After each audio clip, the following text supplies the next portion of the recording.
ఒక చాలా పెద్ద మనిషి. ఈ అతను మీడియాకి సంబంధించిన వ్యక్తి కావచ్చు, ఇంకోటి కావచ్చు, సినిమా రంగానికి సంబంధించిన వ్యక్తి కావచ్చు, చాలా పెద్ద మనిషి అయితే అయిందా ఈ లోకాన్ని విడిచి వెళ్ళిపోతారు అనేటువంటిది తప్పే మార్గమే లేదు.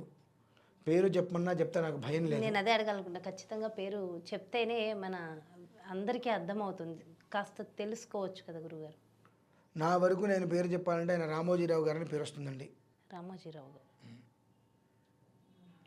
భయం అండి, నేను దొంగతనం చేయట్లేదు, అంతకుమించి ఇంకోటి ఏం చేయట్లేదు భయపడటానికి. జరగబోయేవి ఇవి. మరి పేరు ఎందుకు చెప్పారండి అని అంటే, పేరు చెప్పడం వలన వాళ్ళు ఏదైనా దానికి సంబంధించిన ఏదైనా ఉంటే చూసుకోగలుగుతారేమో. ఎవరికో ఆలోచించుకునే బదులు అట్లా చూసుకుంటే చేంజెస్ జరగచ్చు అంటారా? రాసిందే తీరవలసిందేనమ్మా.